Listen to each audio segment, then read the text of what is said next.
প্রিয় বন্ধুরা, আজকে আপনাদের আমি একটি আজব একটা ঘটনা দেখাবো।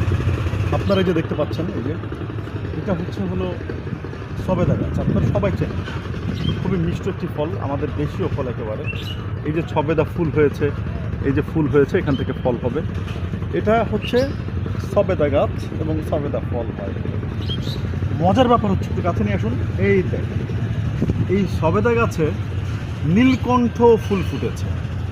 এইটা মনে হয় পৃথিবীতে এরকম কখনো এই ঘটনা ঘটেছে কিনা।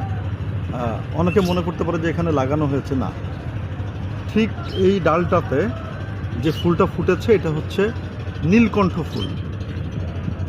এই ফুলটার আরেকটা নাম আছে, নামটা আমি ভুলে গেছি, তবে এটা হচ্ছে নীলকণ্ঠ ফুল। এটা একটা অদ্ভুত একটা, আমি এখানে বেড়াতে এসে এই বিষয়টাকে আমি লক্ষ্য করলাম হঠাৎ করে। আসলে কত আজব আমাদের পৃথিবী, তাই না?